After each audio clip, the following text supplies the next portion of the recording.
Driving it home with Patti Vasquez, Patti Vasquez. From global conflicts to greenhouse gases, the folks refusing to wear masks says, and politicians getting caught grabbing ass says, she's driving it home with Patti Vasquez.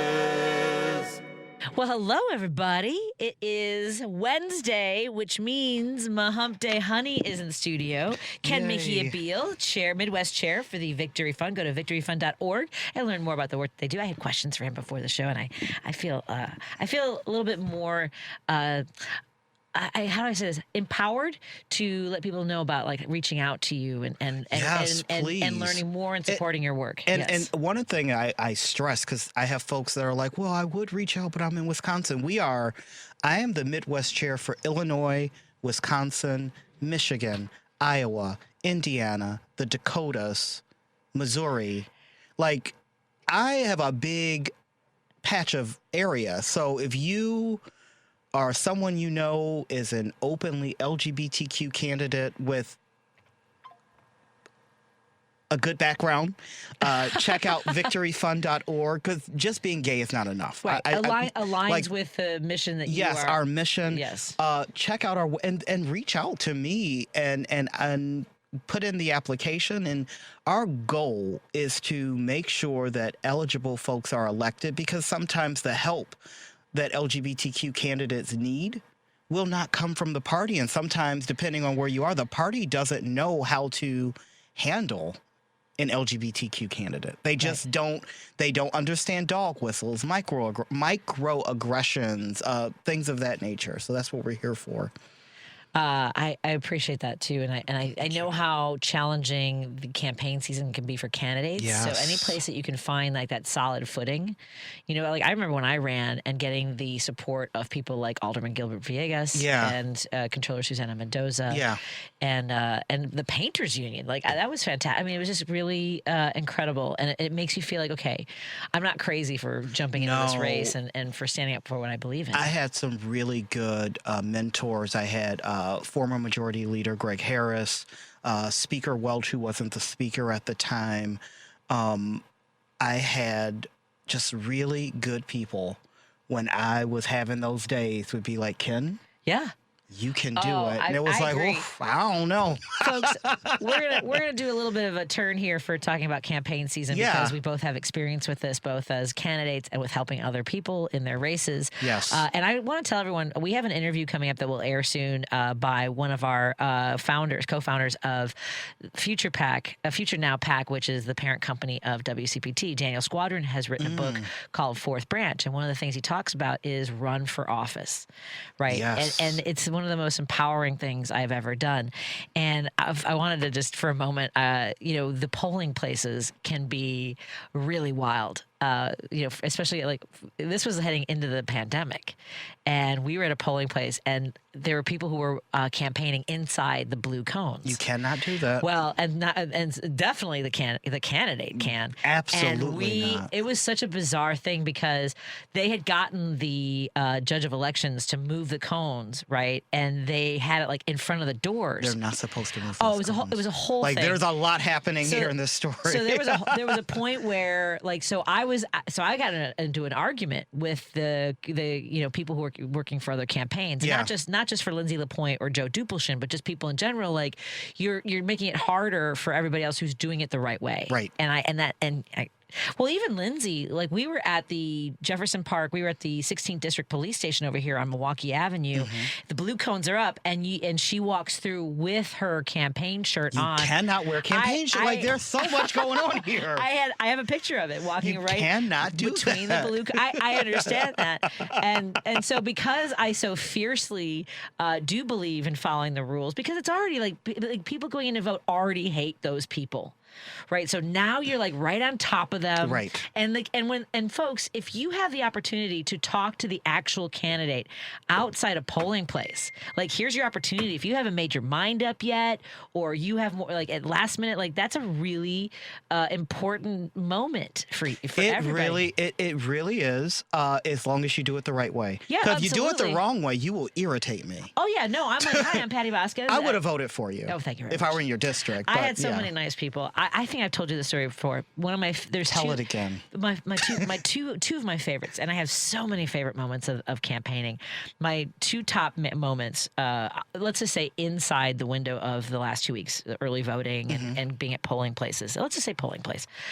We had just opened in 16 districts. The first day, the first people coming, like this guy walked straight up to me. He walked past the doors because he saw me on the other side of the blue cones. He goes, young lady, I have been waiting since September to come vote for you. You showed up on my porch.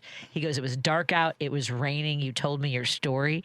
And he's like, I need it. And he was a retired detective for the Chicago Police Department. That means a lot. I was just like, here's the thing. I remembered him. Of course you do. It was fantastic. And then my last moment, when the last person, like they have the judge of elections like behind the last person in line, and like they can still vote. So right at 7:00, and the sun was going down. It was kind of like the sky. I mean, the sky was gorgeous. It was kind of like this pink and orange. And you could just like, I just remember looking at the sun going down, and my Prius, my husband pulls up in front of where I was at the corner of the sidewalk, and my son Declan was in the back seat, and it was almost like one movement. Like he pulled up, and it looked like the door just opened, and he came up and just wrapped his arms around me, and he was like, "I am so proud of you." He goes, "You know," he was like, I love that. Yeah, it was. It was like just beautiful. I love that. So I really loved running for office. And the story about Alderman Gilbert Villegas. So these guys are all like yelling about where the cones are and where they're supposed to be. Because it's serious, those cones. Oh, and that is not a joke. And so one of them was from Gilbert Villegas's, like his and folks. Gilbert is not a joke. Hey, Gilbert. He'll tell. Like I was on the phone, and I call him like, and I was like cussing on the phone. Get these guys off my neck out here. I'm like, and I was like yelling at him about these guys. I mean, like, and you can't yell at him. Yeah, I can because his guy. Oh, I know you can. You can yell at, and I can't. I think he was. I don't know. We've never talked about it, but I'm sure he was like. I don't know if it was like if he was impressed with my. It was a combination of impressed and fear. Yes. Yes, it was like, I'm impressed. Please don't shank me. These were serious things. Well, and it didn't help that, like, from that interaction with these campaign guys, like these I don't know what you call the people at the poll workers. Yeah, but are they poll workers if they're volunteer? If they're working for a campaign, are they poll workers? No, those are poll watchers. No, but they were handing out material. They were campaigning for. Oh, then those are staffers. Yeah, campaign staffers. Yeah. Right. So. Because I was yelling at these guys to get on the outside of the cones, Lindsay LaPointe started spreading a rumor that I had beat up a homosexual. Like that was like the level of. I'm not kidding you. I am not kidding. And ladies and gentlemen, that homosexual was me. That was. Sorry, everybody. That's why I now have to have him on my show. That's why I'm This here. This is my penance for the rest of my life. Yeah, no, Lindsay was telling people that. That's not funny. I'm so sorry. It's hilarious. It's just like, because I'm yelling. That was well, what that is assault. I don't know why. To some people. It depends on the generation you're born. It was some wild I'm a millennial. times Yell at me all day long. I'm fine. I think I told you this too. Are you going to be okay? Millennials are tough. Yeah, we're tough. Gen Z like will emojis. cry. But I think our millennials are the ones that don't like certain emojis or that's not us. Correct punctuation. Well, listen, we might not like something, but we're not going to cry about it and take a mental health day. I don't like thumbs up. Why do you always do thumbs up? That just sounds so. Yeah, that's not us. Okay, you're getting us mixed up with those other. There is a little. I mean, maybe I've had some tussles with millennials and like. People feeling like people are being mean at work, kind of a thing, like tone, right? Yeah. Right? Tone, I think, is more millennial, maybe less. Tone is definitely a millennial thing. I grew up in a house with a Marine who liked Crown Royal, so You have a different. I have a different approach. Your skin's built a little differently. I used to hold a flashlight over an engine during oil change. Was there a cigarette involved? Because my dad always had a cigarette dangling out of his mouth. There was a Cool 100 yes. and a shot of Crown involved. And I was called everything but a child of God. So I'm good with tone. I've been traumatized into it. I'm good. Yeah. Do you know that there are HR departments that like essentially will create a file and like the things that I learned, because there were like 4 of us at my previous job. Like if you became a problem, the words they would use were condescending and dismissive. those are like that's my personality. I'm incredibly condescending and dismissive. It is the filter through which I have to speak if someone is lazy, dumb, and not doing their job well. Because if I'm not being condescending and dismissive, I'm aggressive and abrasive. Yes. So pick one. Yeah. I can't. This is the best I can. Like, I will start dropping 4-letter words. Yes. You don't want that. So let me be condescending and dismissive. And my emotional sort of release is just laughing in tense situations, which was also taken. Oh, yeah, that would. Yeah. Are you out of your mind? Yeah, I'm just saying. Like, laughter. Got it. Yeah, it is a problem for folks, for me, because, and I have a bit about this, that my example is my husband, bringing me flowers, and I'm like, oh my God, these are beautiful. And my husband, like, leaving a sticky pan in the sink for a week. And I'm like, hey, what's going on with this pan? Not a week. Oh. Okay. To be fair, in stand-up comedy, there's much more exaggeration going on. I know a week for you means like 2 days. I do stand-up comedy. I get it. 2 days is still a lot. And I'm like, hey, what's good? This is the first time I'm not on Steve's side. Steve's listening. First time. Oh, Ken. First time. Ken, there was a thing that happened. Okay. Don't push your luck. I'll tell you the bit and the true. This is true story and bit. Okay. The true thing was I was really frustrated. I was like I could feel like my whole body was tense about like various things that were going on. And I came home and I had been on the road for a while, and there were 4 bags of clean laundry in our room. The boys' laundry, Steve's laundry, the linens. And what made me crazy in the bit that this is part bit, it was that we'd only owned 2 laundry bags when I went on the road, which means that rather than put everything away, he'd put everything right. So Steve's like, "What are you doing?" I'm like, "Steve, I've done this. I did this in a comedy special." Into a psychopath. Oh, Ken. So psychopath. So this is how the bit escalates, and this is kind of true. So the sticky pan, and I'm like, "Hey, what's going on?" And he's like, "I didn't know what you wanted me to do with the sticky pan, right?" And scrub it, rinse it, and put it away. And put it away. And then. Steve, I'm so sorry, but this is actually part of my. So anyway, one time I came home off the road and there was black mold on our shower curtain, and I was like, "What's going on our shower curtain?" Like all like, "Hey, you!" And he said, "Well, I don't take a shower with my glasses on," and I was like, "Fair." So black mold on a white curtain. But this liner? Is like, how bad is your vision, sir? Also, I don't know what question you're answering. Like, if a tree falls in the forest, will there be black mold on my shower curtain? I'm not sure about the. And then right. So I come home. So the laundry all has been washed. I was and part of me was like, I hope that's all dry, and I go, "Hey, what's going on with this laundry?" And he said, "I didn't know what you wanted me to do with it," and that I lost it.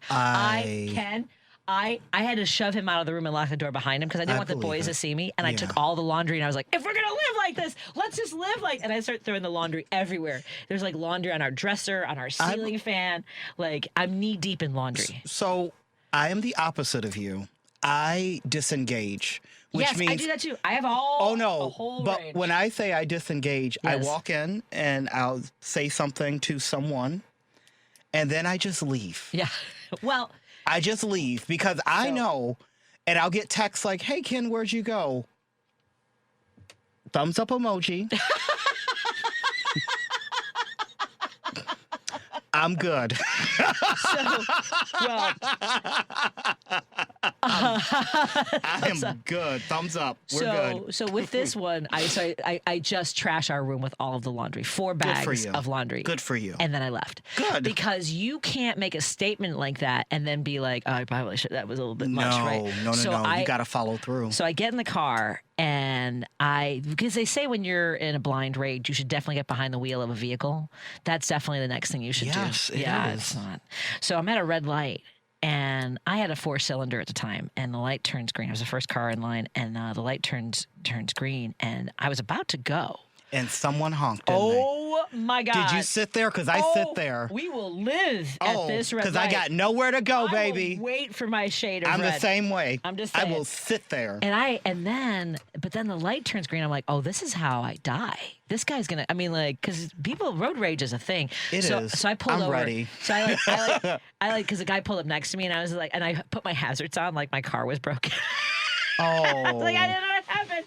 So I get through the intersection. I pulled over because my heart was just racing. I'm like, this was really dumb.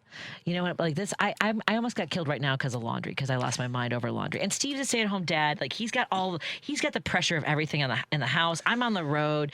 He's taking on a lot. So I understand that. So I go home, and this is not what I do. And I end with the car and the. The way I end it in the act is I say I go home and every single piece of clothing was folded and put away and the sticky pan is washed. And I was like, well, I should do that more often. The true story is I got home and I said, I'm sorry, I shouldn't have done that. And he said, I just didn't realize how low your reserves were. I should have been more. God, Steve is perfect. Steve is perfect. I mean, what? Yeah. Because I'm a little. I mean, this is why we get along so well. This goes from 0 to 100. Can you feel it? Because for me, I feel it like it starts in my belly. Like when I know, I'm like, oh, that's the thing about Buddhism, right? It starts in my throat. Yeah. When it gets here, it's too late. Like when my muscle, like this is like to keep it like. It already starts in my throat, late. so it's for me. It's too just late don't make me angry. Yeah, and that's really easy to do. So now, yes, just be nice and kind and not lazy. So now I'm able to a little bit take a breath, but also like identify like what am I feeling, right? Like why? So if I know, but what am I feeling, and then the why, like right, yeah. Like why? So if let's say I went back like 10 years to that day, I would be like, okay, what am I feeling? Like, am I mad about the laundry, or is it something else? Or honestly, I will tell you what you were mad about. Because I've been there. Yeah. It's never about the laundry. It's about the feeling of being taken for granted. Something along those lines. And sometimes, and being underappreciated or unappreciated is how I feel. Because I am a bit domestic. I do laundry. I do all that. So if I am gone and I need you to just do it. I know. Just do it. But that was also because we have such a unique situation with your situation's different. Yeah. Right. And totally because, different. I mean, really, I can't do what I do.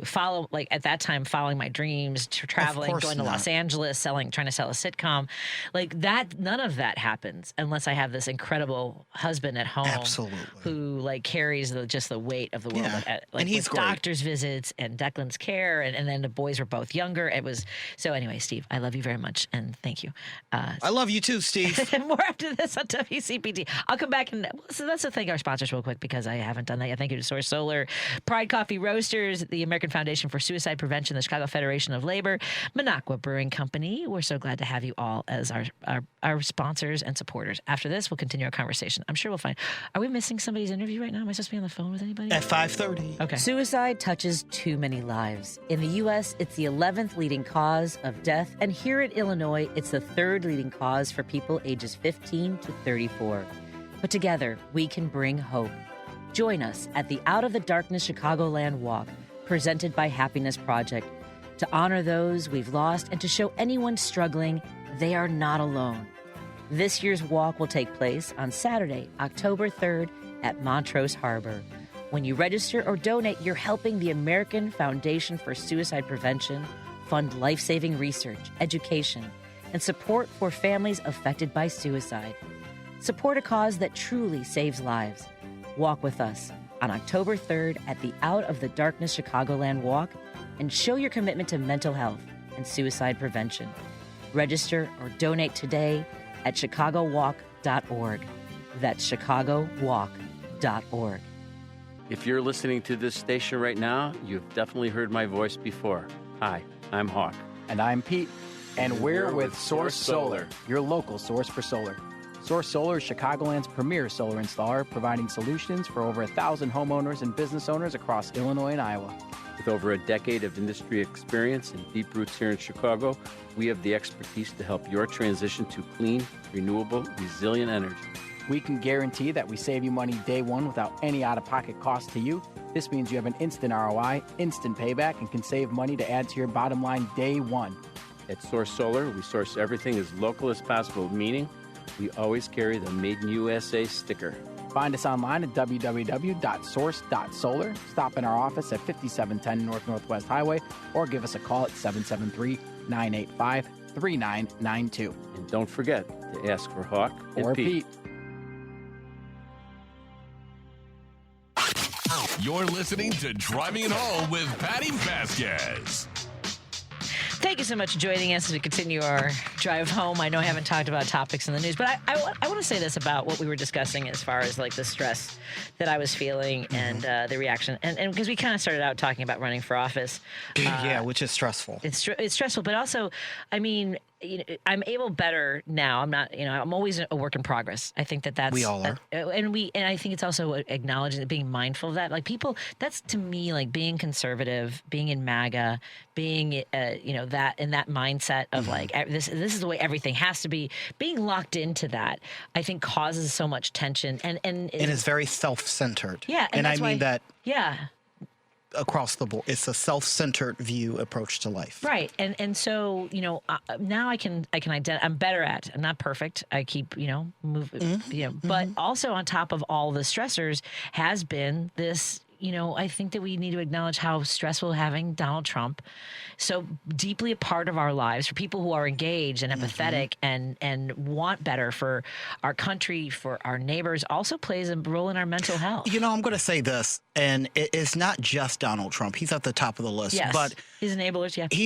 It's Donald Trump, but it's also every single do-nothing politician that my tax dollars go to, because I pay for this. Yeah, it's us. Like I pay for this, and it is so frustrating that these people are able to get in, and the best ones always have a group of goonies behind them that just amen and yes man everything they do, and it is draining.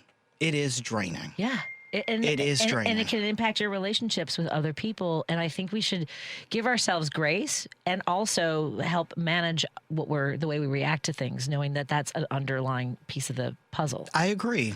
So at any rate, a listener asks, let me just get to the one about the stress and in a relationship and domestic issues. Sure. Came home from work, laundry that needs folding, still sitting in the family room where my husband and son are sitting playing video games. I would die. My husband says, oh no. All you needed to do was ask. No. That is, okay. I shouldn't have needed to ask. It was right in front of them. They were home. Those all are day. fighting words. What? Those are fighting words. See what I'm saying? That's when I disengage and I just leave. But on the way out, I take the video game with me. Right. In that situation, I'm taking the game and I'm going to the bar. The same listener, I think I might have missed your birthday wishes on Monday. Thank you so much for that, Janie. Wishing you the happiest. Happy birthday. Thank you. I text you. May you party hardy, spend some quiet, peaceful time in nature, enjoy cherished time with your family, laugh with. Oh, thank you. So this is very sweet. And again, what I was saying, it is so challenging, but leave the insanity aside for just a few hours, which we should all be doing. I think stay hydrated. There are groups of people that they're indoctrined with like the news, and it's like, Ken, it's like I watch the news 2 hours a day. I get on social media in total probably for like 1 hour a day. Yeah. Like I can't. I've heard enough. I've seen enough. I'm good. Do you know what? I heard someone call that this weekend on. Devin, do you know the name? What's the name of our show that I have? If you want to use a microphone, oh no, it's on Comrex, and I can't. If you want.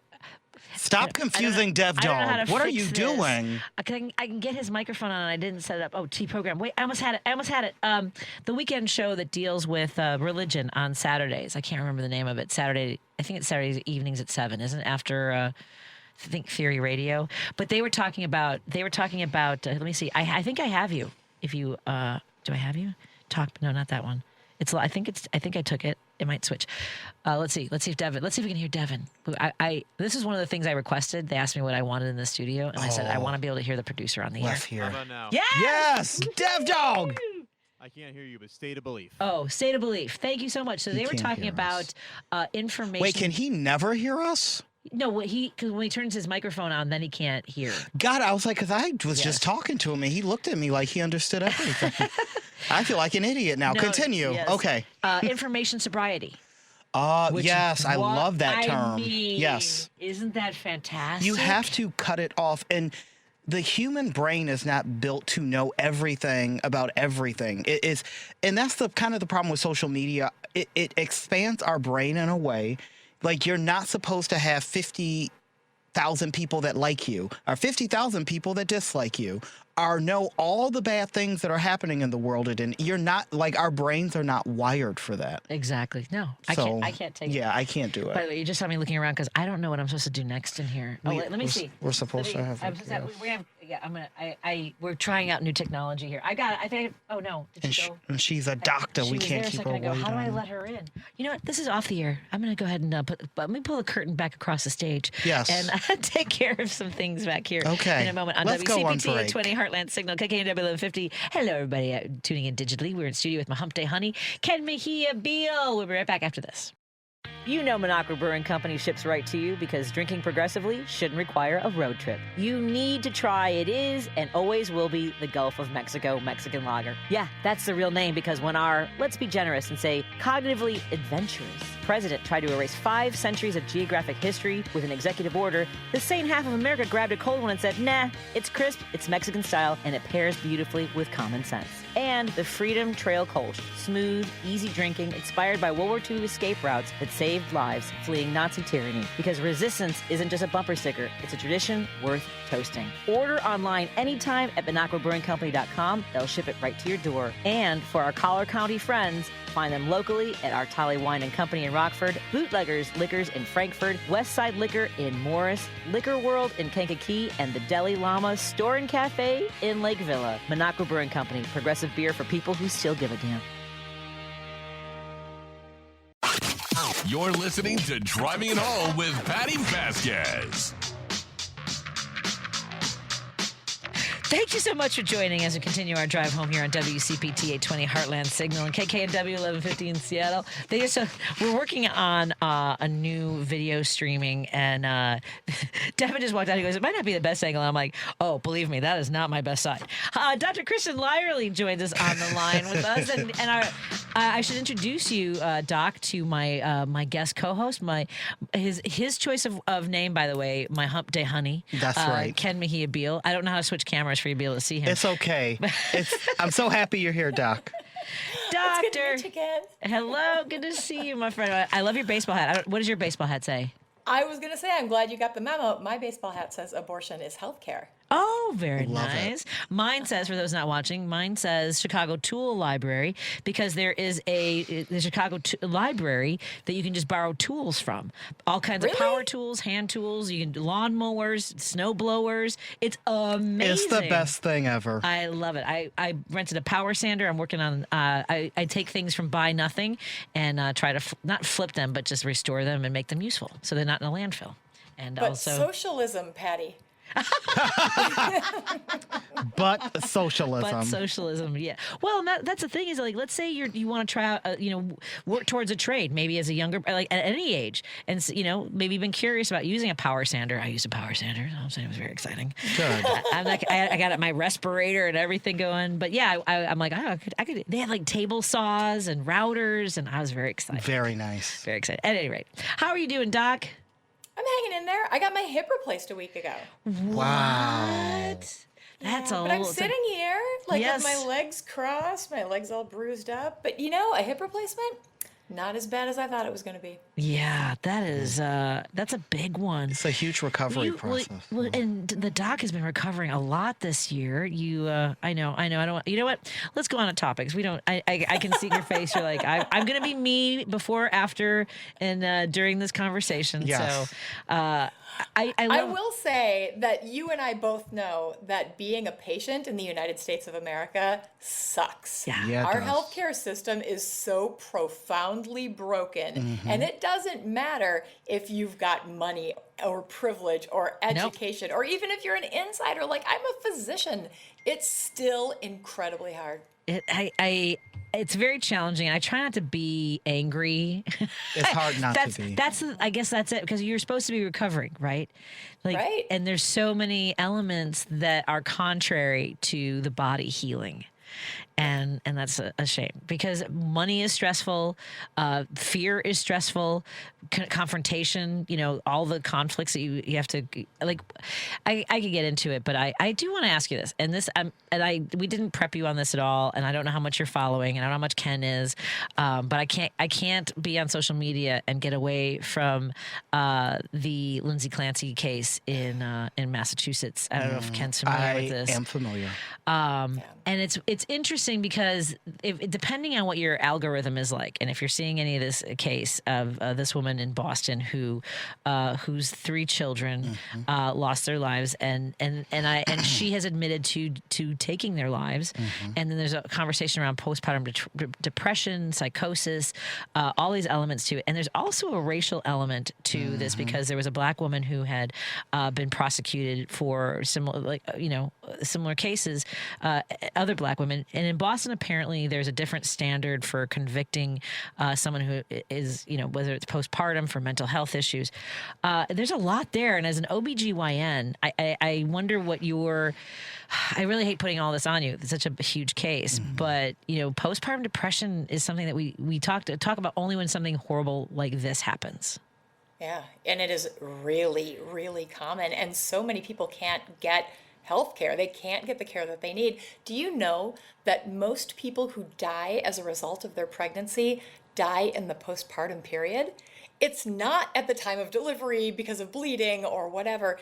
It's after the baby is out and they are recovering. They've got a full year to recover. And during that time is when we lose most moms. And we think 80% of those deaths are preventable. Wow. Because they're due to mental health issues and substance use disorders and cardiac issues, things that are treatable if you can get yourself to the doctor to get the treatment that you need. Yeah. And again, because we don't invest, in this country, and when I say we don't believe in national health care, it's because that's the policy. Yeah. And so that, we definitely believe. Yeah, but yeah. Exactly. I do have a couple of texts in regards to what we were talking about. There's one listener who, and I think that you might appreciate this question. Why isn't good health care coverage considered part of our national security like other countries? Well, I think it is if you're a Democrat. Republicans don't think about it that way. And, truly, it is the one thing that every single one of us will need consistently throughout our lives. So why don't we invest in ourselves, in our families, in our communities? It doesn't make any sense.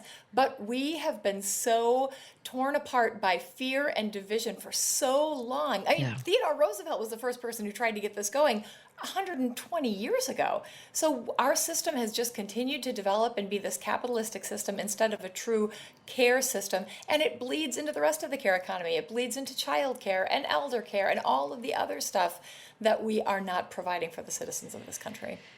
We have another listener that says, again, here, what's real interesting is you had 4 years of Biden and 8 years. Here we go. This is 8 years to fix health care. Obamacare was an obvious disaster. I don't think that's true. It was not an obvious disaster. No. This is one of our not fans of the show, but like to text in. Well, they can stick it because everything they're saying is not true. Obamacare, it wasn't the perfect thing, but it was better than nothing. Number one, right? This is like a Fox News talking point. Exactly. Like Obamacare was terrible. No, Obamacare was not perfect. Exactly, Ken. Yeah, it wasn't perfect. It was a compromise. Everything is a compromise. Yes. Nothing is going to be absolutely perfect. But it made sure people had coverage. Yes. It made sure people could go to the doctor and could afford their care.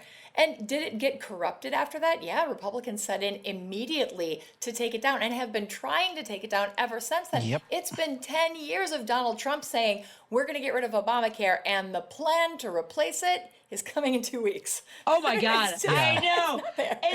The audacity of people to even say anything. I mean, like, they can. Obviously, they're you right can say to whatever do. you You can want. say whatever Yeah. you want, and then be absolutely fine with the 2 weeks. And he said it in the first campaign Yep. that they were going to replace it with something beautiful.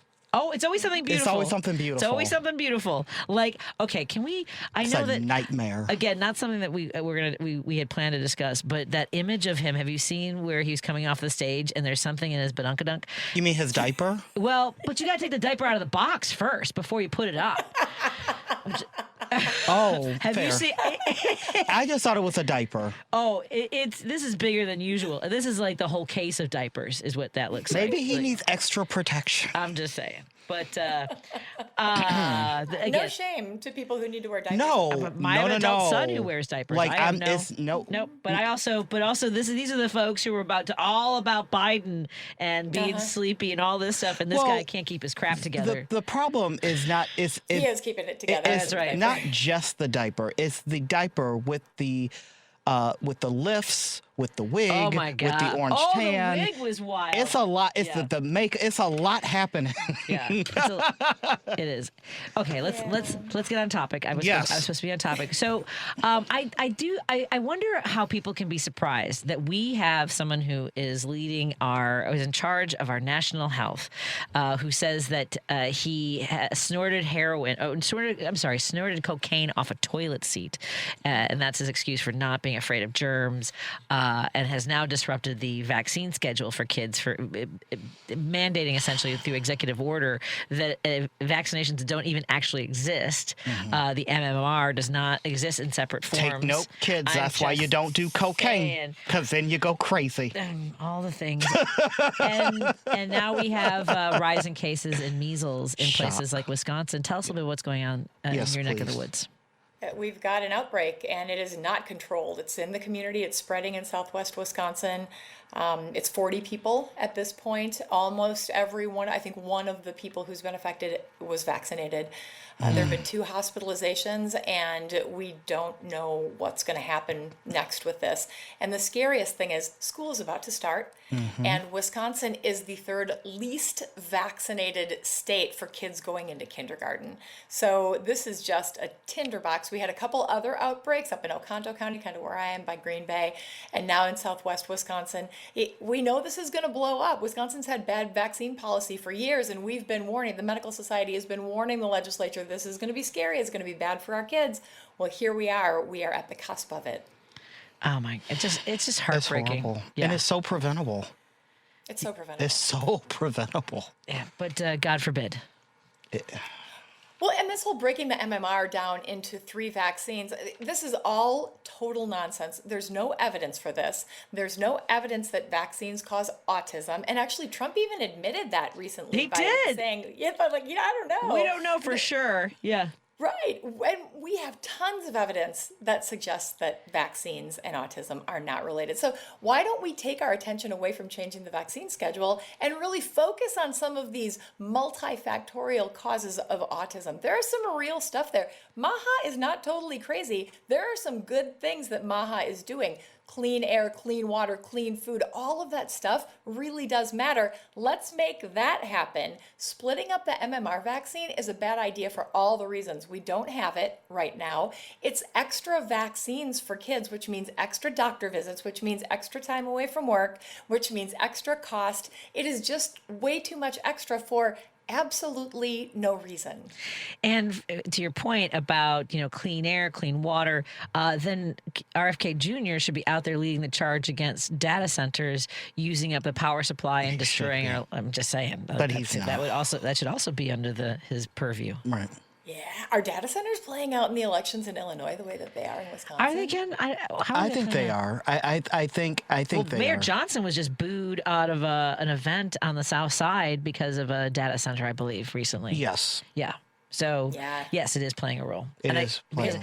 Well, and it's challenging because I was talking to somebody today who would like to see sort of this conversation about, I get it, right? I get that I want my phone. I want things to be done fast. I want all that, I want that processing. I want to have access to the tools that help make my life easier. And I want to be able to drink clean water and be able to use my power in my house. And so how are we going to have that conversation about all those things existing? Is it possible we could just take a deep breath and look into the data and the science of I was just going to come up with some compromises? Oh. Can I make a point? I'm going to speak like this while the music's playing. Can you just wait, Ken? Ken, take a breath. Okay. Yes, doctor. I can't breathe. That's why I'm here. Okay, you make your point, then we'll talk about. No, my only point is, for the people that want everything now, they have to slow down. Yeah. You can have everything you want, just not at the same time. Let's figure out some stuff first. That's all. Well, because we didn't figure out social media before. No, we didn't. It had such an impact on our lives. And it's run amok. I'm just saying, the muck is muckiness. It's a lot. It's run amok, especially for our young people. Suicide rates are extraordinarily high. Yeah. Eating disorders are up. Absolutely. Before we go to the break, dare I say that without question, our healthcare would improve if Congress was mandated to be on the exact same healthcare system as the citizens whom they seem to forget that they work for. Mm-hmm. When does the employee have better healthcare, pensions, retirement privileges than the employer? Make it make sense. Boom. Wait, does Congress have a job? I haven't seen Congress do anything. I don't know. Mitch McConnell, apparently you can be comatose and weekend at Bernie. And when they get shut down, they get checks. So, yeah. Mm-hmm. I mean, yeah. Yeah. Let's take a break here. We're talking to Dr. Kristen Lyerly, OBGYN and 2024 candidate for Wisconsin's 8th Congressional District, host of the Dr. Kristen Lyerly Show. We've also seen, I believe, with Dan Schaefer, our friend, on the recombobulation area as well. And do you have your own Substack for your podcast, or where do you direct folks for your show? I do. It's just my name, Dr. Kristen Lyerly, on YouTube, Substack, all the socials. All the socials. All the places. More conversation when we come back in just a moment on WCPT 820 Heartland Signal and KKNW 1150. Also joining me in studio is the Midwest Chair for the Victory Fund, Ken Mejia-Beal, and his own self-proclaimed title, My Hump Day Honey. And he'll be filling in for me with Elliot Serrano, Paul Shivari. Yeah. And we look forward to those shows as well. More in a moment on WCPT 820, KKNW 1150. And hello to everyone tuning in digitally. We're so happy to have you here.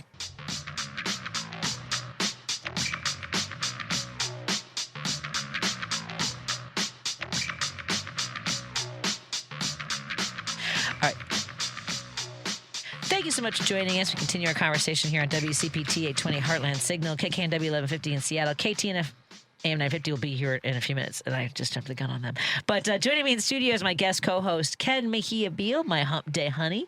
And on the line with us is Dr. Kristen Lyerly, OBGYN, 2024 candidate for Wisconsin's 8th Congressional District, and host of the Dr. Kristen Lyerly Show, available on YouTube, Substack, all the places that you enjoy your social media. Do you have a preference, you guys? What's your preference, Doc, for social media platforms? I don't know. This is what I'm trying to figure out. Like, where I am not on social media to earn money. I'm on social media and I don't really, but I'm on social media to get the word out. So I want people to have a place where they can talk to a trusted medical professional about like what's going on in the world with vaccines, with reproductive health care, with healthcare policy, all of that. So I don't know. I really don't. What do you think? I tend to be more on Instagram. How about yourself? I'm an Instagram person. Yeah, I don't TikTok. I can't do. I don't like TikTok because I'm not a child, and I'm an adult, and I like Instagram because the way the algorithm is, it feels like they don't bombard me with negativity. Right. Like it's kind of like I'll see my friend who just got engaged, and then I'll see something about the government, and then I'll see a apple pie, and it's like, oh, okay. Yeah. It makes me exactly. Yeah. Oh, give me a dog and a cat. I love. There's been I watch a lot of dog and cat videos. My husband laughs because and doctor, this make you feel good. This is something I want to bring up. And Patty, thank you for segue. I just took my dog to the vet the other day to get her vaccines, and I'm reading here that less than 85% of Wisconsin kindergartners are not vaccinated. So this is my thing. When I board my dog, they will not take her in any boarding kennel, any reputable, without vaccines. How are these kids getting into kindergarten? Like it may be because I've lived here for too long. I don't, but could you? Well, yes, I'm going to tie this directly to what happened in Wisconsin about 15 years ago when Scott Walker got elected as governor and the entire legislature became Republican. So they had a big red trifecta. And it was the tip of the spear for what's happening right now. Wisconsin was the petri dish for Project 2025. So when they had total control, they could do whatever they want. And part of their initiative is to make the weakest vaccine policy possible. So we've had an opt-out, like an optional opt-out forever. And we've got groups of parents who just don't want their kids to be vaccinated. So with that bad vaccine policy, these kindergartners now are kids who were born, within the last 6 years. But this policy has been around for over a decade. And we've been fighting to change it. Because, you don't get exemptions. Like you said, you have to have your dog vaccinated. Yes. To be afforded. So there are no exemptions there and some people can't have vaccines. They get an exemption. If there's a medical reason, yes. Right. But you shouldn't be able to just say, you know what, I just don't want to because I have a raw rat. Because I don't want to. I just signed up, thanks to you being here, I just signed up to get my flu shot on Friday. But I don't want to. But I'm going to do it. Well, that reminds me, and I'm going to say this out loud because I already had who I need to introduce you both to is Dr. Kathy Tynas. She's she works at Alivio Medical Center. They work with a community and they provide care regardless of ability to pay. This is something. Let me get to the topic that we definitely have to cover, and then I'll come to this adult vaccination conversation, because I do want to touch on the fact that when Roe v. Wade fell and the Dobbs decision came down, I remember in Atlanta, in Georgia, they disbanded their maternal and I believe infant mortality boards, which is they're basically hiding the bodies. And I know that there's a study that's basically the Texas maternal mortality report has skipped 2 years of data, which means they're not counting people who've died in the wake of the Dobbs decision. Talk to us a little bit about that, Doc. So the background is that in the past, every state did not have a maternal mortality review committee. These are the committees that bring all these experts together. Anytime somebody dies related to their pregnancy, we study it because we want to know, was this preventable? What should we change? So we had just gotten to the point before Dobbs when I think every state had one. And then Dobbs happened, and then politically things started going backwards, and we started seeing moms die as a result of these abortion bans. And in a state like Georgia, there were some people on the team that were whistleblowers, and they said, you know what, we're just going to take the team away. And they did something similar in Idaho. What happened in Texas is they took a breath, and they said, we haven't looked at these last few years of data, which isn't all that unusual, but typically you just speed up the process. What they decided to do is take a pause. So they're not looking at the 2 years after Dobbs. And that's a real shame because there are some really tragic deaths that occurred during that time that deserve light, that deserve to be investigated, and their families deserve justice. Yeah. Oh my God. Yeah. And we also know that abortion rates haven't actually gone down, have they? They've gone up. They've gone up. Well, I read that. This yes, is what I they've gone up. speculated, and I haven't read. I know that when this all first happened, there were doctors who were saying that women were, because within 6 weeks, you don't always even know if you're pregnant, and then if you find out you're at the end of that time, that window, women have an abortion because they haven't even been given enough time to make an informed, balanced decision. So they may actually have abortions they might not have otherwise had because they don't want to miss that window. Right. Right? Mm-hmm. Yeah, and that even happens later in pregnancy because, think about it. If you've ever been pregnant or helped to take care of a pregnant person, you have a really important ultrasound right around 20 weeks. And that's the ultrasound where you can see most of the baby's organs and things, and you can diagnose things like anencephaly. The baby has no brain. Some of those babies will not survive. And those families need time to think about what they're dealing with, what the possible outcomes are, and what their options are.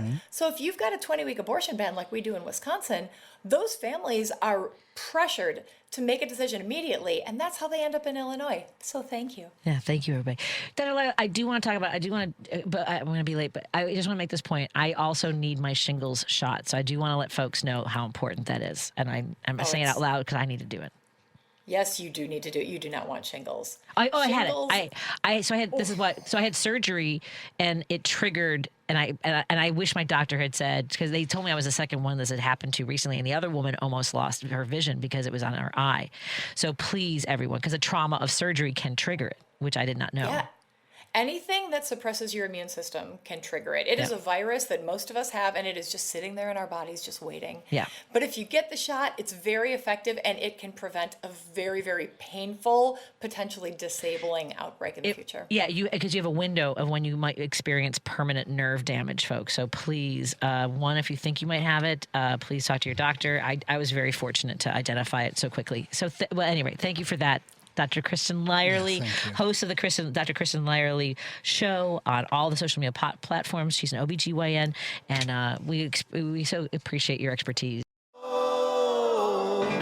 With Patti Vasquez, Patti Vasquez. From global conflicts to greenhouse gases, the folks refusing to wear masks says, and politicians getting caught grabbing ass says, she's driving it home with Patti Vasquez. Thank you so much for joining us. We continue our drive home here on WCPT 820 Heartland Signal, KKNW 1150 in Seattle, KTNF AM 950 Minneapolis, St. Paul, and of course, all of our friends tuning in digitally on Facebook, YouTube, and now Minocqua Brewing Company Substack. Joining me in studio, if you are watching on the live stream, you'll see the lovely face of my good friend and our guest co-host today, every Wednesday, my Hump Day honey. Yes. Ken Mejia-Beal, the chair for the Midwest chair for Victory Fund. Yes. And go to victoryfund.org. Are you traveling anytime soon to the locations where people are running? Yeah, so October, November, Wisconsin, Michigan, Iowa.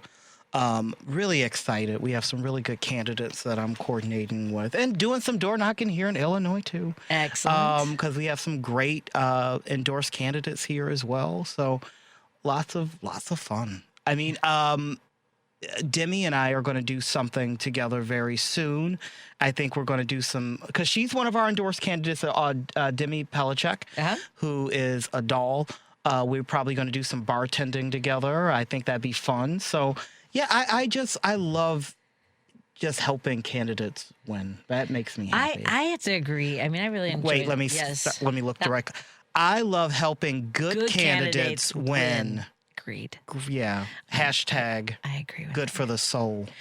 I have. I was in Wisconsin on Sunday for the Walworth County Dems event. Yeah, and it was nice. David Crowley was supposed to be there, but there's a thing like when you have a campaign like that one went with a lot of energy in the different candidates, and then you say you're going to be somewhere, and then people know that you're somewhere else at like a fundraiser in Madison, and then you don't go to Elkhorn. It's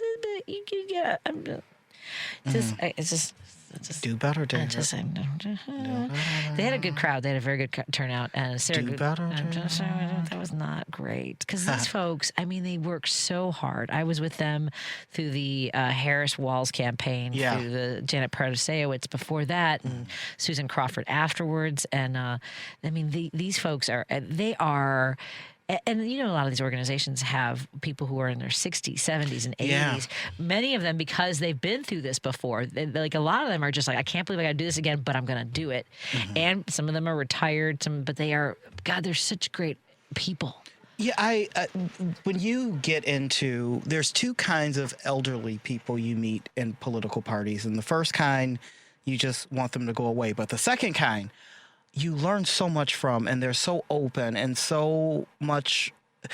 The best way to put it is they're there because the passion is there, and they so want to go home that they're going to give you all the tools to empower you so that they can go home. And those are, I had great mentors, Gary and Marion Tomlinson in Wheaton, Illinois.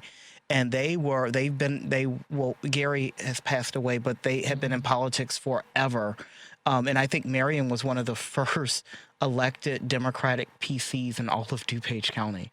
But I learned so much from them. And I wouldn't, so and then there's some of the folks that they don't want to let go. There was one woman who's 99 who couldn't make. I met her last year. Beautiful. And just really, she couldn't make it this time. She wasn't feeling great. But again, I mean, like these are the foot soldiers who are out there door knocking, driving on country roads. You got to meet them.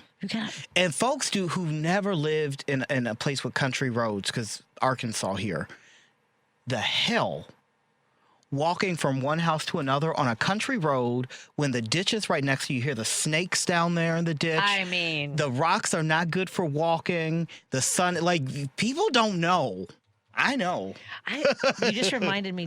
Are you following some of the races in Arkansas? Because my husband said there's a race that was solidly conservative and now it's possibly winnable by the Democrats. What is this? So the thing about Arkansas is, most Arkansas voters are independent. They tend to vote Republican because that's who gets to their mailbox because that's who has the money. Right. But most Arkansas voters are very independent. And I think when you break down America as a whole, I think most voters are independent. Right. Most voters are independent. I hope so. I really have to believe that. And I like to say I'm liberal. I'm not.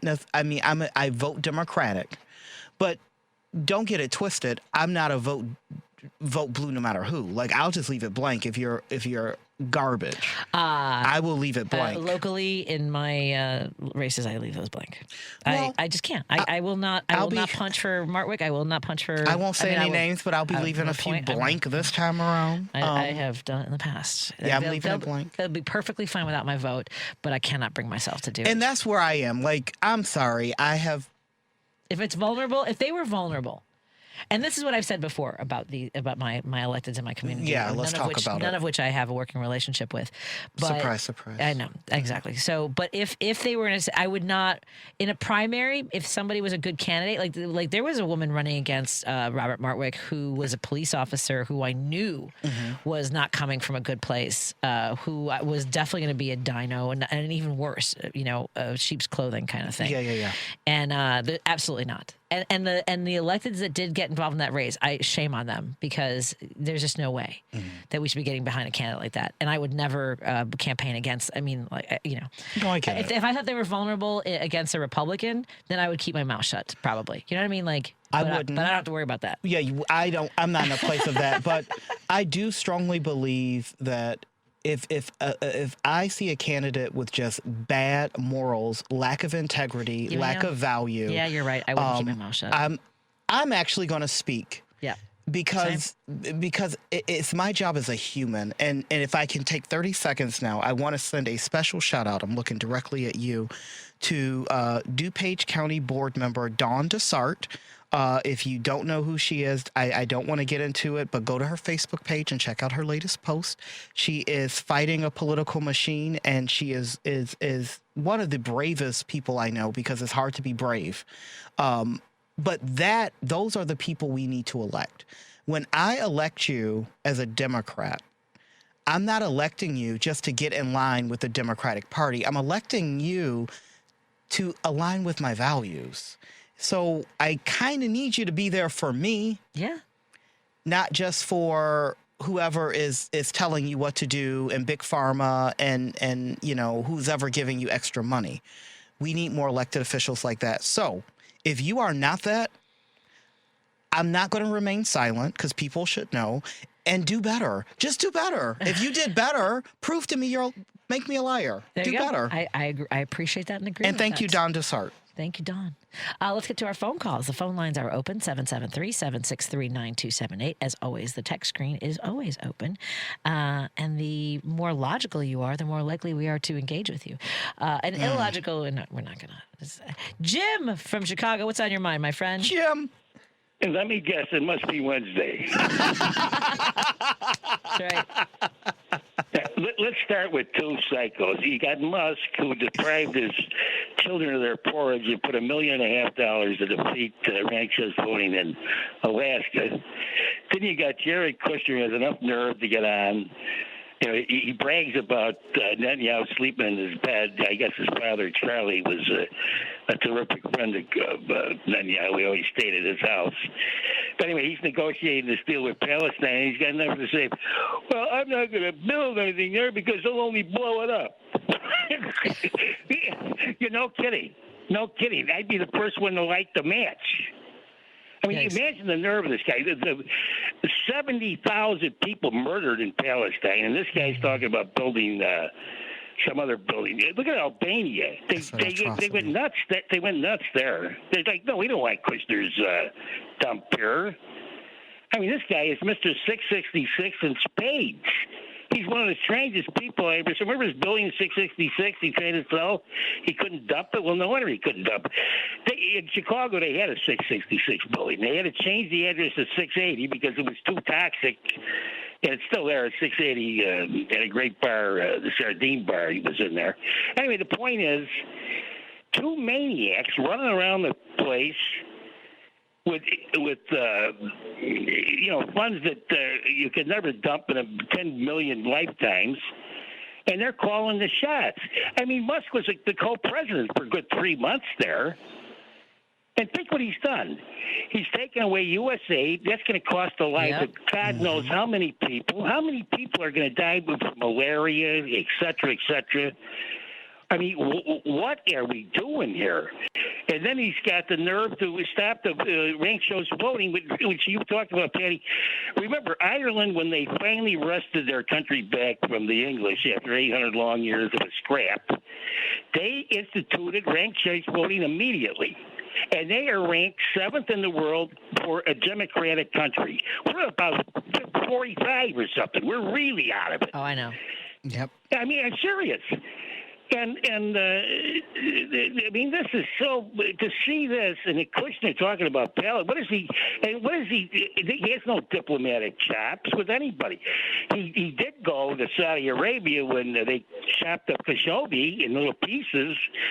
The premier there and had a powwow with him, and they played Xbox, and I guess that's where he sucked the $2 billion out of the character.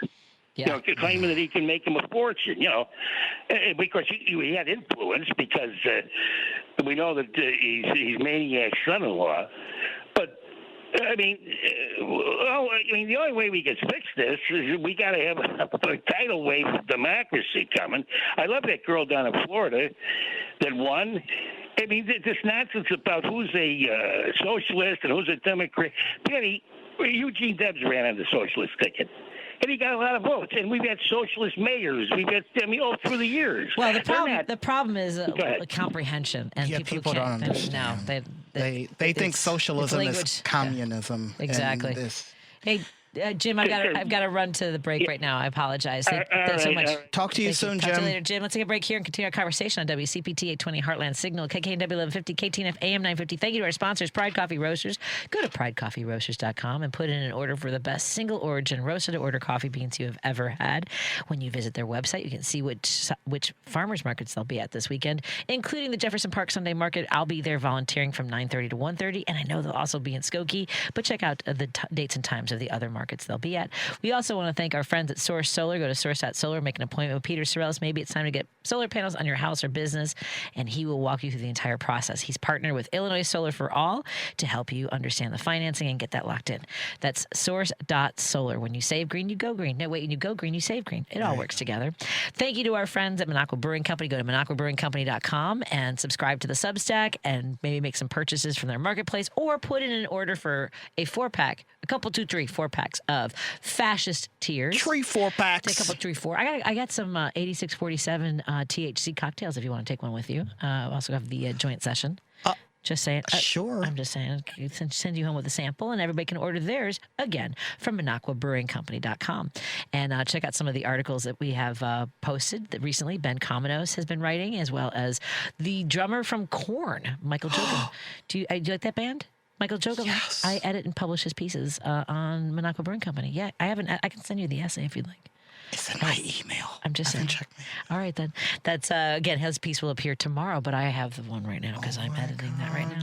Freak on a Leash is one of my favorites. All right, then. Okay. And as you know, I don't know music, so very cool.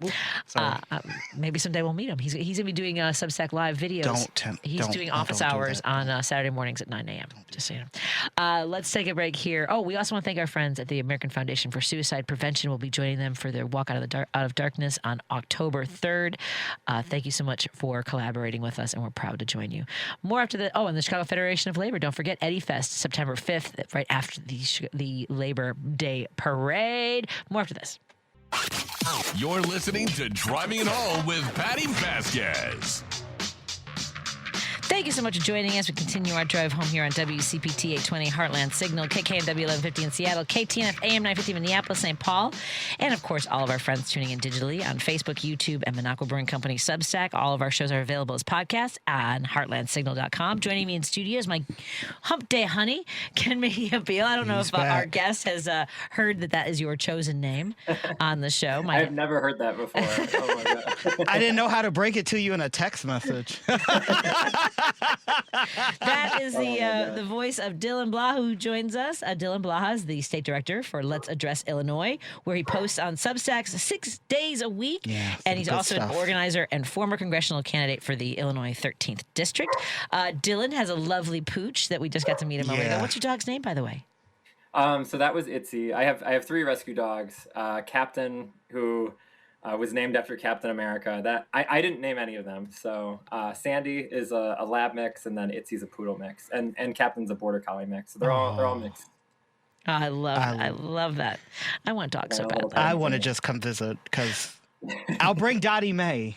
We'll have a play date. And when.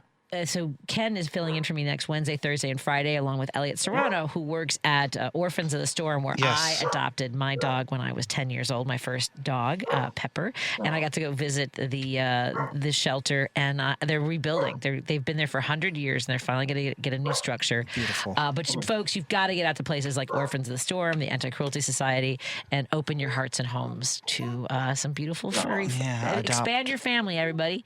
You can start out as foster parents. Dylan, tell us a little bit about well, first of all, I just got a text from somebody, and Ken and I were talking about when we know that there's a candidate, even if it's in our party, that is morally bankrupt, I will just leave that space empty on my ballot. Same. I do vote, but and especially if I know that they're not vulnerable. There are several candidates in my district, several electeds in my district who weaponize the trauma of rape survivors and homicide survivors in order to hold on to their seats. And that's just the baseline of who they are as humans, and I can't vote for that. Yep. Yeah. Yeah, I mean, it's horrible to see. And there's, I don't know, I still say that at the end of the day, a right-wing Democrat is still better on like 20% of the issues than a Republican. Yes. And so obviously, like, you should vote for a Democrat, never vote for a Republican. But it's tough because, I mean, there's a lot of Democrats over the years. I mean, for all the good that Pritzker's done, I do also... there's a lot of stuff that I question even with him too. So same. Well, you should question everything with everybody. Yes. That is true. Yeah. Well, demand better. I mean, one of the things one of the reasons I ran for state rep was because this state is one of the worst in the country when it comes to services for people with disabilities. And I was so grateful that Ken introduced us on the air, and I already had worked previously when he was a state rep, but candidate for lieutenant governor, Christian Mitchell, who, I mean, like there's so many issues that not everybody who's in office actually knows what some of the concerns you have are. That's why we have to keep showing up at our state electeds' offices, don't you think? Yeah, I think that, so in the military, I found out when I was in Germany that we didn't really have functional war plans. We just had war plans that were essentially a wish list of what they hoped we would have one day. Like, it included a bunch of equipment that didn't actually exist, and it was just their way of telling Congress what they wanted. And so, like, when I was there, we had to make the first realistic war plans for Europe that they had in a very long time. And I think that's just kind of how you have to look at the world. Like, most people are just looking, a lot of people in every job are just looking to have a paycheck. It's the same way in politics, right? And so, I mean, there's a lot of staffers that they think, oh, this is the way it's always been done. This is the way it always will be done. But that's not going to happen if we actually hold them accountable. But that means that we have to be present. Yeah, I agree completely. I agree 100%. I just moved the screen so that Ken, I know you can't see Ken on our StreamYard right now, but I have to tell you, I know Ken wanted to see the wonderful tats that you have, by the way. Yeah. But I am so distracted by the U of ILL. Thank you very much. I think we probably talked about this before. I graduated in 93 with a degree in history. I loved Champaign-Urbana. Tell us a bit about, what did you start out wanting? Were you in the military when you went to college before or during? Or so I actually dropped out of college from Illinois State, and I didn't know what to do. I was about to start junior college, and then I saw the Illinois Army National Guard offered free in-state tuition, and so I jumped on it. And that's how I was able to go to college at U of I, and I did ROTC. I was actually a scientist in a former life. Oh, wow. I have a master's in biochemistry. I was in a graduate program for a while, but I came back from Afghanistan and had a ton of PTSD, and ended up deploying to Germany for 3 years to help Ukraine. And so I got back in late 2024, and I was really just struggling with what do I do, especially after Trump won. And so eventually that was run for Congress, right? I just think that no matter what, like, people need to understand that even if you don't win, you're still moving the needle. Correct. So many progressives have lost across the country. We saw it in Florida again. I mean, that was Angie, I can't remember her last name, Nixon. won that amazing victory in Florida, but a ton of down ballot races the progressives lost to corporate Dems. So we just got to keep pushing. I agree completely. We were talking we can't push if we don't run. Yeah, well, that's the thing too. And that's the thing. Yeah, absolutely. Well, and that's we were talking a little bit about that, in regards to encouraging folks to run for office. If they've thought about it, start out by volunteering at your local offices, your Democratic Party offices. I know that the folks in DuPage, folks in Cook County, I go up to Wisconsin. If you want to get some experience on what it's like in a campaign office, volunteer. Well, I will say, sorry. Oh, sorry. I was just going to say, I'm going to take that a step further and say, if you find a candidate that you resonate with, volunteer for them directly. Because I think sometimes when you volunteer, especially young people, they go into these conglomerate, it's all BS. And they end up having to push, starting out, pushing their own morals aside because the party is representing something that they don't. And I hate that young people get involved in politics at such a sleazy level. So I always recommend, especially for young people, don't go to the party. Go to the candidate that resonates with you and find out what makes that go. That's a better usage of your time. That's all I'm going to say. Dylan, back to you. and I do think at the end of the day, like, there are organizations in your area, whether it's Indivisible, whether it's DSA, yes, whether it's even a group like PSL. If it's something that you want to get experience door knocking and trying to get a referendum on the ballot or something like that, like, these groups try to do that. Yes. And you don't have to agree with everything that they stand for, but it's good to know how the process works. Like, when I ran for Congress, I had no clue what I was doing. Most of my volunteers had never worked for a campaign before, and their only experience was knocking for Bernie Sanders. And so you just gotta get that muscle memory. And I mean, something that I really stunk at was calling and begging people for money, but that is another part of being a grassroots candidate. So, like, the people who are good at that, I don't. That's foreign to me. I'm really good at it. Like, I've had my friends that are running for office like, Ken, can you call people for me? And I'm like, yep, I got it. Oh man, next time. Well, yeah, just call. I'm good at it. Well, not only that, but I would want to sit in the room with. I remember I sat in the room with Representative Jaime Andrade. Yeah. Showed me the ropes of doing call time. And the way I look at it, the worst you can do is say no. I've been told no hundreds of times. Yeah. Well, like, can I tell you language that I absolutely love that came from Senator Dan Katowski? He goes, rather than asking for the number, he says, say, would you consider contributing $500 to my camp? Like, say, would you consider? Interesting. Right? Isn't that great language? Would you consider? Yeah. Right. Anyway, you probably have other. Yeah, that I'll go into if you pay $29.99 a month for the Ken Mejia-Beal Hump Day Honey special. Bill's got to get paid, baby. Oh my God. By the way, let's take a break here. We were talking to Dylan Blaha. He's the state director for Let's Address Illinois, and he posts on Substack 6 days a week. So is it Let's Address Illinois is the Substack? Yep, it's let's address Illinois.substack.whatever. And when we come back, we're going to address it. Okay, let's address it. But I also have a phone call on hold. I want to take Al's phone call when we come back because I told him I would open up the phone lines, and then I left him there. And I don't want to do that. Also, listener says, I love Ken's laugh. You guys are making me smile, laugh in such a depressing world. It's a genuine laugh. Thank you. We're having a good time. And we'll be right back with Dylan Blaha and Ken Mejia-Beal, my Hump Day Honey guest co-host for Wednesdays. More in a moment on WCPT, KTNF, KKNW, and hello, everyone, digitally. You're listening to Driving It Home with Patti Vasquez. Thank you so much for joining us. We continue our drive home here on WCPT 820 Heartland Signal, KKNW 1150, KTNF AM 950. And we're so glad to have our Hump Day Honey joining us in studio. Ken Mejia-Beal, the Midwest Chair for the Victory Fund. Go to victoryfund.org to learn more about the work that they do and support their mission. We also want to welcome back to the show Dylan Blaha, the State Director for Let's Address Illinois. You can find everything he writes, which is 6 days a week on Substack. And he's an organizer and former congressional candidate for the 11th District of Illinois. And we're going to take the phone calls in just a moment, so please be patient, and we appreciate it because Ken had some thoughts. No, I do. Yes. I do. And this is why I really wanted you to be here. I'm a huge supporter of Let's Address Illinois. What I love, and there's so many people in Illinois politics that run to cap facts. I'm going to say it, and that's the last time I'll say it. But what I love about what you guys do. Do they run to it, or were they in some ways forced to have subscriptions to it? I'm sorry, go ahead, carry on. I've heard that they're forced to have subscriptions. That's what I've heard. I mean, just saying. So, well, that guy's in jail. But anyway. But with that said, every time I pick up, I will read a cap facts on something happening.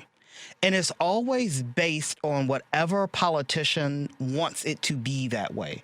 It's not real. It's BS. And when I read your articles, it's like, got it. That is probably close to it's the truth.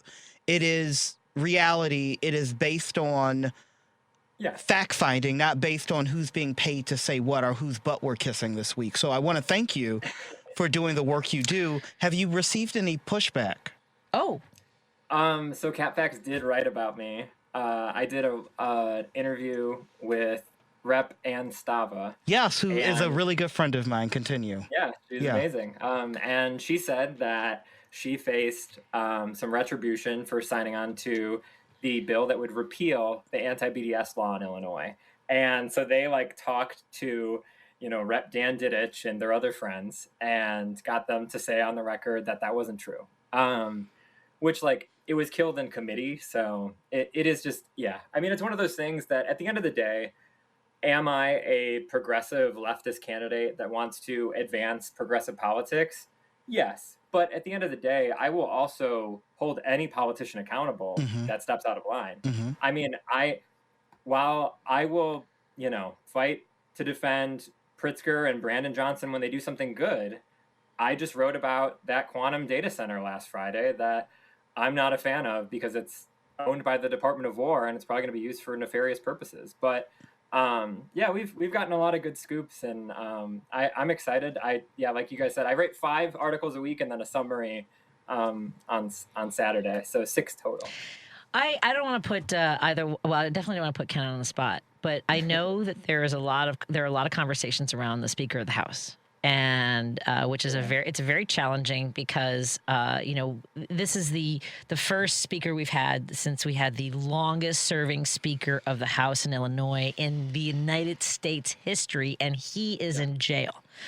And the right? I mean, this is bonkers. And I know that there was a lot going on even before they voted to have Speaker Welch as the speaker. And after Rick Pearson and Jeremy Gorner's article came out, I know that there are more conversations happening behind doors than they are. It doesn't. I'm just saying. What are you hearing? Anything you are willing to share with us? And again, I'm not putting Ken on the spot for anything.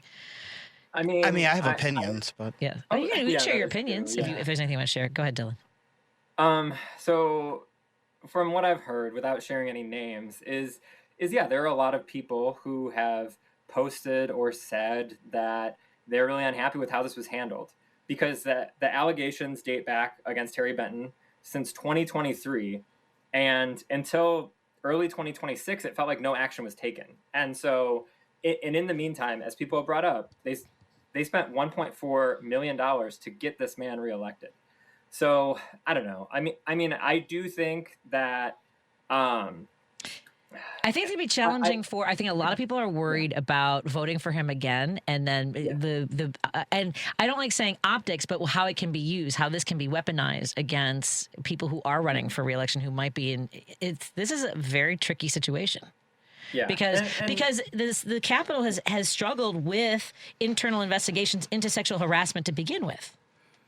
Yeah, I mean, this is like you said. I mean, well, actually. Shoot, I mean, Carol Ammons is under investigation too, but for something very different. But yeah, I mean, it makes people lose faith in their government right now, and I think at least calling into question his speakership should be a healthy thing to do, right? Like, I think that it's unfair for people to maybe just dogpile. We should stick to facts. But at the end of the day, like, if the rest of the House doesn't feel confident in how that was taken care of, like in that specific case with Harry Benton, there were 2 more women who came forward who were sexually harassed by him in 2025 and 2026, and that could have been prevented if things were different. Yeah, that's so. Thank you for. I just have been thinking about that too, and I was talking to somebody earlier today. And again, everyone's got different experiences with the speaker and the job that he's done. And the same can be said in the Senate with President Harmon. I mean, he had some, questionable campaign issues with financing as well. Yeah. That I don't believe. Yeah, I will say this, and I do not believe, given this circumstance, that the amount of reactionary vitriol would be happening to President Harmon in the way that is happening to Speaker Welch. And I've wondered why no one's talked about the campaign financing. And I will stand by that. Mm-hmm. That is, I strongly believe that. I hear that. I hear that. I think you weigh all the things that Mike Madigan did versus. I mean, that's why I brought up the fact that he. And it is a whole different level. I am unapologetically. I don't follow anyone blindly. I'm keep my eyes wide open. I am a supporter of Speaker Welch because of the good that he's done for the community. The situation regarding Representative Benton is unfortunate, and he has resigned. The length of time it took, it was lengthy. I'm not in those rooms. I don't know those rooms, but what I am going to say is something was done. Was it done too late? Maybe. But something was done, and I do feel that there is a certain demographic of House reps right now that just simply don't like having black leadership. And that is what I will say. I will also say, I mean, in regards to Speaker Madigan, one of the things that finally brought him down were sexual harassment allegations that led to further investigation with Elena Hampton. Yes. And the retaliation against her as a campaign manager and the work that she was able to do. So at any rate, I didn't mean to throw you too much. I just realized I wanted to touch on that.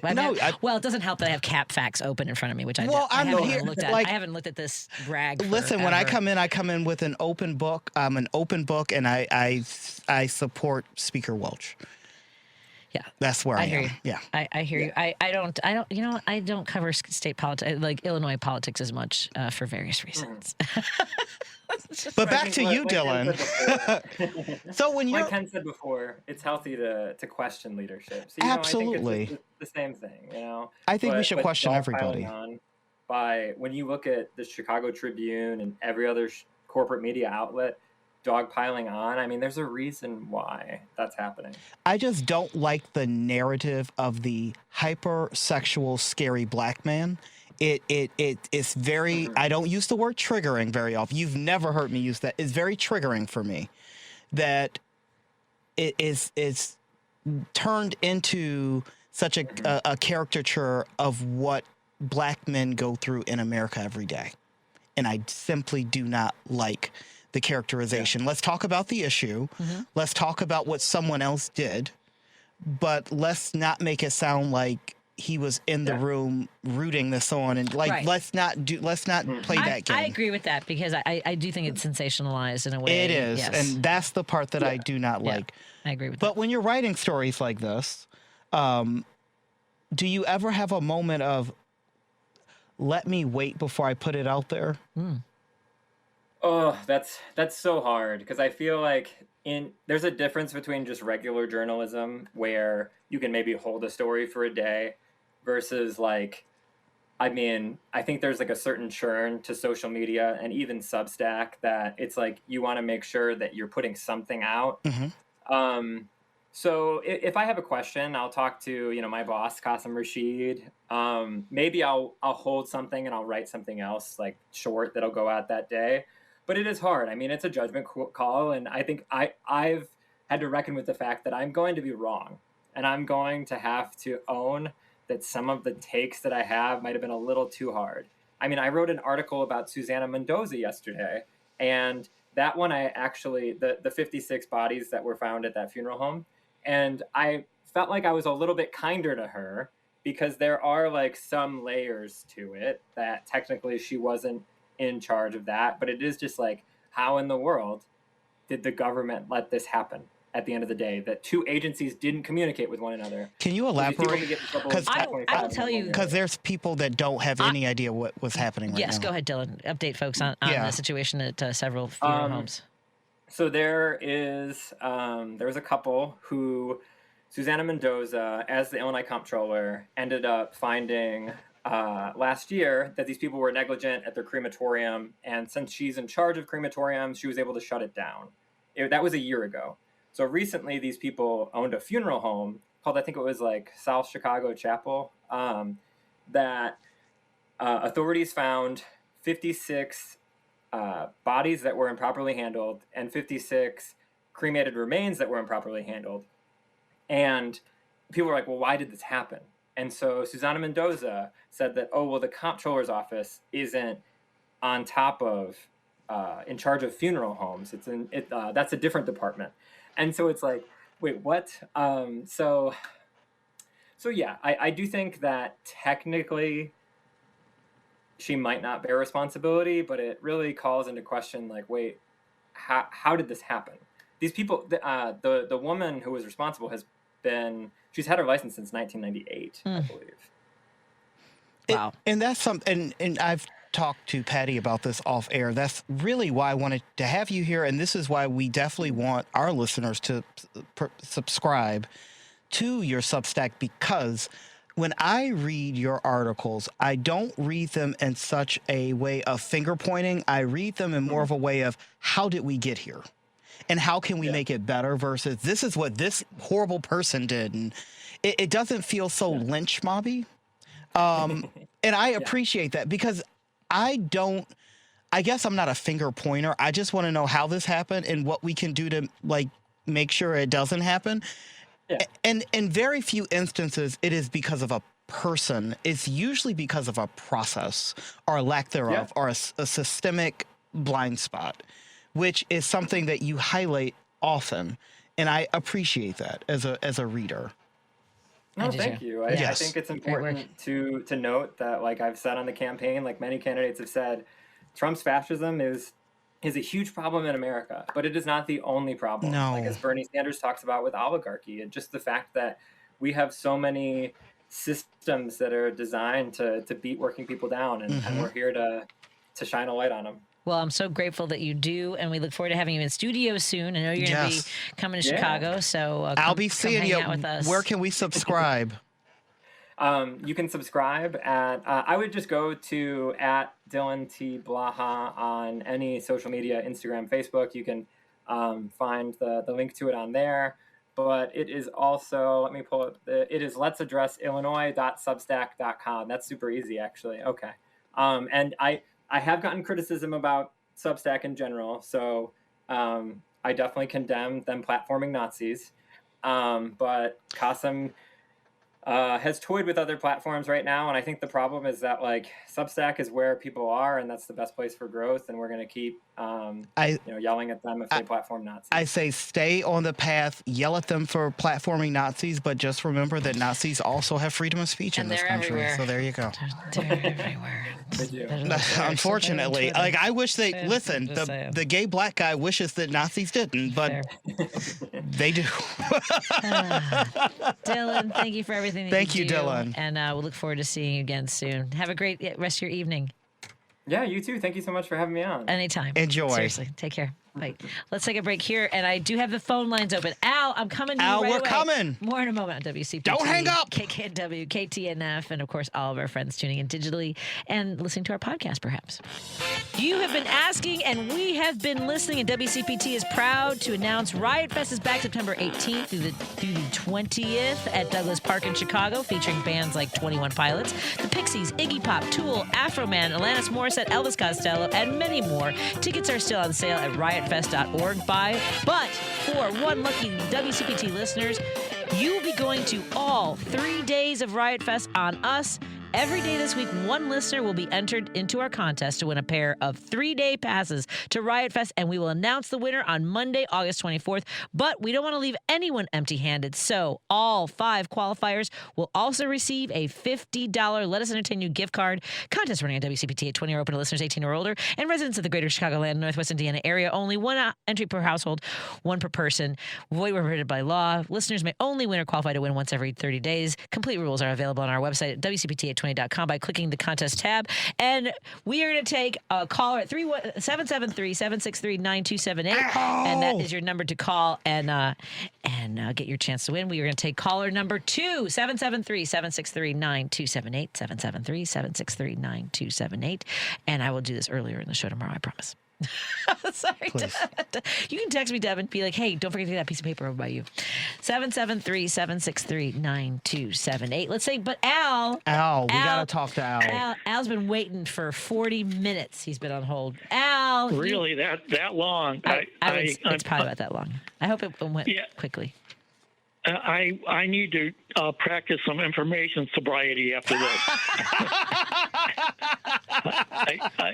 So funny. I believe you said that you were talking about that earlier and hearing that. Yes. And I learned about Les Address Illinois, and this morning I heard somebody new on Richard 2, the Phil Andrew from PAX, which was really informative on security and so on.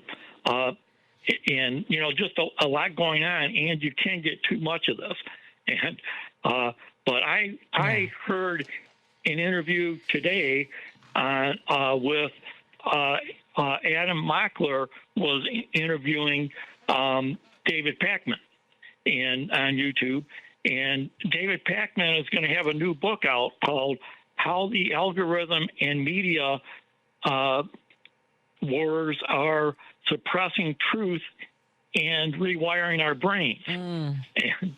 And so that's a big subject right there, but it has a lot to do with media. And then, of course, they're talking about how we have to have the attention economy of the media and how they do such a much better job of taking over the attention economy. And, with their one-liners like eating cats and dogs, build a wall, so on and so forth. And so it was very perspectional, some word like that. But that's mainly where I was going. And, oh boy, I mentioned just that we have to take back the attention economy, and we have to work on that. And boy, I'm losing it here. It happens sometimes. It happens to me daily. I know. Don't worry, Al. Okay, but it's just mainly I want to say that in doing that, we have to work more as a community and figure out some of the technology and to help take back the attention economy. And we have to do more polling to see what works. Talk to more people. Have more communication between our instigators, not instigators, our media and so on. I think I did pretty good there. Yeah, you did well, Al. Thank you so much for waiting so long. Such a great point. Such great points you're making, Al. I appreciate it. And a great way to end the show. Yeah. Thank you so much. Okay. Thank you. I had more, but I can't remember it all. I know. That's what happens when I leave you on hold too long. Yeah. I know. I'm sorry. Patty's fault. It was my fault. I know. It's not easy stuff, though. None of this is easy. No. And I'm grateful for all the hard work that you do, and you're so invested in this and passionate about it. So thank you for all that you do, Al. Yeah, I try. Thank you. Thank you so much. Thank you so much to everyone for tuning in. And I know that we have the phone line tied up. So if you do want to qualify to win passes to Riot Fest, 773-763-9278. That's 773-763-9278. Ken is going to be filling in for me along with Elliot Serrano. Yes. Next Wednesday, Thursday, and Friday. That's I will also be in on Tuesday with Paul. All right. Very good. And so it's going to be Paul Shivari. I think you've got 2 dates with Paul. I do. Do you have 2 dates with Paul? Does he know that? You better believe he knows that. I'm just saying. Excellent. I appreciate that you will be filling in for me. And I'll be going to Canada. I'm going to go to Canada. I'm going to Montreal and Quebec City. So you're going to Canadian Ohio. You're going to have a great time. Where should I have gone? Where should I be going instead? I love Canadian Ohio. That's not a dig. All right. Victoryfund.org for more information. We got a qualifier on the line, so thank you so much. We've got to run for the end of the show. Have a great night, everybody. Thank you so much. Talk to you all tomorrow. I wasn't going to put them on the air, was I? Was I supposed to? I know. Bye, everybody. Thank you.